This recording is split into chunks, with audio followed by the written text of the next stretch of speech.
Imagine 2 secondes quand lâchant prise t'obtienne ce que tu veux. Qu'est-ce que ce serait? Hello et bienvenue dans ce nouvel épisode de podcast où on va parler de l'art de ne pas lutter ou plutôt du lâcher prise. Si tu ne me connais pas, je m'appelle Clémy, je suis créatrice de contenu sur les réseaux sociaux et j'ai aussi écrit un livre. À côté de ça, je cuisine beaucoup, je suis multipassionnelle du coup, et je fais également des customs sur des vêtements, donc c'est des pièces uniques, etc. Je te mets tous les liens en bio et je te laisse liker, t'abonner et partager le podcast si c'est pas déjà fait. On commence. La définition du lâcher prise, c'est la capacité d'accepter la réalité telle qu'elle est, sans chercher à la modifier ou à la contrôler. Et c'est vrai que dans une société où on veut tout contrôler, tout planifier et tout, donc que ce soit les repas, le sport, les sorties, les loisirs, tout. En fait, on en vient même à planifier juste des choses qu'on devrait faire par passion et qu'on ne devrait pas mettre un temps. Mais comme on est dans une société où tout va plus vite, on doit absolument poser un temps pour justement se détendre ou quoi. Je dis pas que c'est nul de s'organiser, c'est juste que en trop planifiant les choses, tu passes à côté de plein de trucs. En fait, il n'y a rien de mieux que la spontanéité pour que tu sois dans le moment présent et que tu apprécies vraiment ce que tu fais. Par exemple, au niveau de la créativité, tu vois, tu peux pas prévoir d'avoir une idée. Les idées, elles viennent comme ça à toi et tu peux pas te dire, le 20 février, à 19h30, j'aurai absolument une idée et ça sera l'idée du siècle, je vais avoir une idée de dessin et tout. Enfin, tu vois ce que je veux dire? Ça paraît totalement illogique de se dire ça en fait.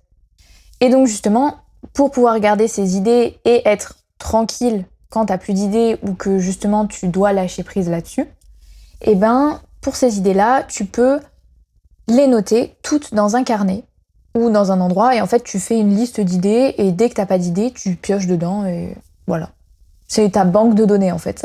Mais c'est vrai que même avec cette liste, ça arrive que des fois tu sois quand même bloqué dans ta création, que juste t'aies pas envie, t'as pas la motivation de créer et c'est ok. Tu vois. Justement, il faut que tu saches accepter ces périodes de creux pour pouvoir mieux gérer la suite. Parce que si tu les acceptes pas, en fait, ça reste un cercle vicieux. C'est-à-dire que t'as envie de créer, mais t'as pas d'idée. Donc du coup, tu vas dans ta liste pour voir ce que t'as à faire. Tu vois qu'en fait, il y a aucune idée qui t'inspire. Et qu'est-ce que tu fais? T'es démotivé et tu repars en plus avec une phrase dans ton cerveau qui dit en fait, je suis nulle. J'ai pas d'idée. Je suis juste nulle en fait, je sais pas ce que je fais, pourquoi je fais ça, tu vois ce que je veux dire? Personnellement, le seul moyen que j'ai trouvé pour surmonter tout ça, c'est vraiment de lâcher prise. Donc en gros, en acceptant juste la situation et en arrêtant de potentiellement créer ou faire du coup ce que je faisais tous les jours pour mettre en pause et juste pour pouvoir en fait un peu comme me reconnecter à moi-même et justement pouvoir faire revenir les idées. Un peu comme une renaissance, tu vois. Je sais pas si tu connais le tarot de Marseille, mais c'est la 13e carte, c'est la mort. C'est la carte de la mort.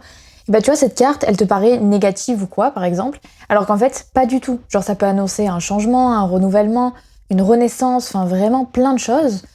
Et tout ça pour dire que parfois, c'est important de passer par des étapes comme ça où tu dois te renouveler et réfléchir, te réinventer, tout ça. On passe tous par là et justement, c'est tellement bien de passer par là, quoi. Puisque le jour où t'as des périodes de nouveau de créativité ou que tout va bien, en fait, et là, en fait, t'apprécies vraiment ces périodes de positives et les périodes un peu creuses ou négatives, t'apprends à les apprécier au fil du temps parce que tu te dis qu'elles te servent aussi dans ton positif. Je sais pas si c'est très clair tout ce que je dis. Dans cet épisode-là, j'avoue que je suis un peu en feeling à la Wanoyen, mais je sors tout ce qui vient. En acceptant les situations et en lâchant prise, tu verras que les choses, elles viennent naturellement. Mais c'est assez dingue et des fois, ça fait assez flipper quand même, j'avoue. Mais les choses, en fait, c'est comme si dès que tu lâchais la corde, tu sais, t'as tout qui arrive comme ça, comme une vague, genre le tsunami, il arrive, et en fait, tu fais waouh. En fait, enfin. Des fois, faut pas chercher, juste faut lâcher prise, quoi. Donc c'est vrai qu'après, au niveau des méthodes pour lâcher prise, il n'y a pas trop de méthodes miracles, si chacun voit comme il veut. Mais je sais que j'ai essayé donc la méditation, les affirmations positives, alors ça c'est génial. Franchement, si tu connais pas, je te conseille vraiment d'en écouter, genre tous les matins pendant plusieurs semaines et tu verras que ça change le mindset de fou. Et sinon, il y a aussi l'hypnose. Alors l'hypnose, j'avoue que ça rebute beaucoup de personnes. Et moi-même, j'avais un peu peur avant d'en faire, c'est vrai. Mais depuis que j'ai essayé, franchement, je conseille de fou.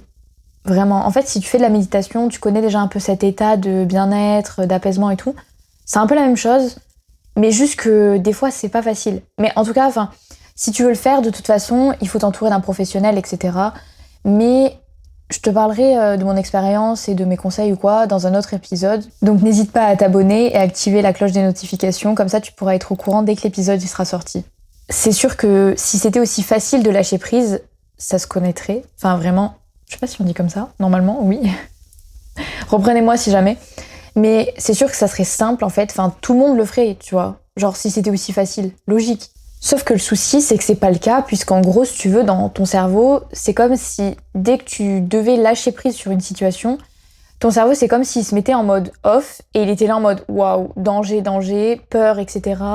On s'arrête, tu vois. Donc du coup, en fait, ça te provoque du stress, des angoisses, de la peur et tout, parce que juste, ton cerveau, tu vas à contresens de ce qu'il a l'habitude, et du coup, il a peur, puisqu'il ne connaît pas. Sur ce sujet-là, j'ai fait un épisode, donc c'est celui qui est avant celui-ci, et franchement, il complète parfaitement avec celui du lâcher-prise d'aujourd'hui. Les deux se complètent. C'est l'épisode de la peur. Si jamais, je te mets tous les liens en description. Même quand t'es dans un travail, imagine t'as ton collègue de taf, il te fait en permanence des reproches et tout, genre il dit que ton travail, ce que tu fais c'est nul, etc. Enfin bref, tout ça, tu vois. Donc toi, au bout d'un moment, t'en as marre et tout, t'en peux plus. Tu vas en parler à ton patron, et en fait, ton patron, il va te dire oui, machin, je vais faire quelque chose, machin et tout. Et là, t'attends quelques jours et tout, ça se passe toujours pas, et t'es là en mode mais qu'est-ce qu'il fait, genre? Et donc du coup, t'as plus les cartes en main puisque t'as déjà tout dit ce que tu devais dire. Donc là, tu dois juste attendre d'avoir la réponse, qu'elle soit positive ou négative, c'est-à-dire qu'il vire soit toi, soit ton collègue, ou qu'il cherche un terrain d'entente, etc. Mais quoi qu'il en soit, tu ne peux pas faire autrement que de lâcher prise, vraiment. Alors soit tu continues à rester là en mode ouais, je sais pas trop et tout, et du coup tu restes dans cet état un peu mauvais et tout, et t'es là en mode tous les jours ça va pas, y a rien qui va et tout, peu importe ce que tu fais. Soit tu passes dans un état un peu positif et tu te dis bon, de toute façon j'ai pas le choix, j'accepte la situation, c'est pas mon problème, c'est pas ma faute, maintenant moi j'ai fait ce que je devais faire, juste, et maintenant c'est au patron de voir et il se débrouille, tu vois. C'est comme par exemple, tu vois, si t'as un défaut chez toi ou que t'espères absolument changer quelque chose, vraiment que t'aimes pas chez toi, mais tu sais que tu veux faire évoluer puisque, c'est normal, on évolue au fil des années, au fil du temps, etc. Imaginons, tu veux travailler ce défaut-là, si tu le travailles pas, ça va rien changer. Et t'auras beau vouloir le faire, ça changera toujours rien, puisque tu ne seras pas passé à l'action pour essayer de changer les choses. Et tu vois, en fait, c'est exactement le même principe que quand t'es auto-entrepreneur, sauf que la différence avec, on va dire, ton mindset, ton bien-être à toi, et toi, donc de toi à toi, en fait, la différence, c'est que là, tu dois payer des factures et tu dois gagner de l'argent pour en vivre. Donc, tu te mets une pression en plus dans ton auto-entreprise, tu vois. Et encore une fois, c'est un cercle vicieux, en fait, c'est une source de stress incommensurable, puisque c'est toujours le même problème au final. Et après, c'est vrai que lâcher prise dans le domaine de l'entrepreneuriat, c'est pas du tout abandonner tes projets. C'est pas ça que j'entends en fait. Ce que j'entends par lâcher prise dans l'entrepreneuriat et dans ce que tu fais dans ton taf, c'est juste de te dire que tu fais ton maximum chaque jour et que, quoi qu'il en soit, du moment que tu donnes un max de ta personne et que ça avance, ça va, tu vois. Et c'est vrai que je sais que ça peut paraître dur de lâcher prise, on va dire, sur le résultat final de ce que tu vas obtenir à la fin. Mais en fait, c'est vrai qu'il y a une période où TikTok nous a énormément bassiné avec ça, l'histoire de la loi de l'attraction, les lois de l'univers, tout ça. Bref, je pense que j'en ferai un sujet complet de podcast dans les prochaines semaines. Si ça t'intéresse, dis-le moi en commentaire et ça me ferait grand plaisir d'en parler. Par exemple, tu vois, c'est comme si tu te disais que des phrases négatives tous les jours dans ton auto-entreprise et tu disais « En fait, mon taf, c'est de vendre absolument quelque chose, il faut que j'ai 1000 vues sur une publication parce que sinon, je suis nulle, il faut qu'à la fin de la journée, j'ai fait ça. » Alors, tu vois, je dis pas que c'est pas bien, mais sur le long terme, c'est pas jouable en fait. Et c'est pas vivable non plus. Alors que si tu switches ta phrase en mode positif, ça devient « mon taf d'aujourd'hui, j'ai quand même bien avancé, j'ai donné tout ce que je devais, et c'est avec le cœur que je l'ai fait. Et puis j'ai semé des graines, et puis comme les graines ça pousse pas en un jour, en fait à force faut les arroser un peu tous les jours. Et c'est vrai que les arbres ils vont grandir, et du coup tes projets vont grandir aussi, puisque c'est les graines que t'as plantées et que tu plantes chaque jour. Donc en fait c'est qu'il faut que tu vois vraiment ça sur le long terme, et que tu te dises ok, je plante mes graines, je les arrose un peu tous les jours, et après juste t'attends. Et de toute façon tu peux rien faire contre le temps.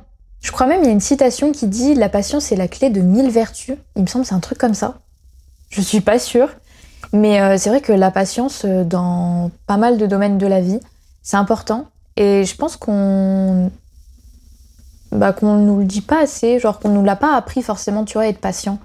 Mais c'est vrai que c'est quand même important. Et c'est vrai que la phrase « il faut laisser le temps au temps », c'est la parfaite illustration de cet épisode de podcast. Bien sûr, le lâcher-prise est à utiliser avec bon escient.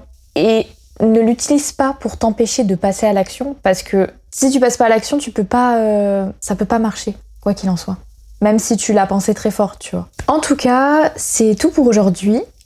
Donc si jamais t'es sur YouTube, n'hésite pas à t'abonner, à activer la cloche des notifications et à liker ce podcast. Et si t'es sur Spotify, n'hésite pas à mettre la petite étoile pour voter et à me commenter ce podcast pour me dire ce que t'en as pensé et ce que je pourrais améliorer dans les prochains épisodes, etc. Sur ce, je te fais des gros bisous. Et je te dis à vendredi prochain, 16h, pour un nouvel épisode. Bisous!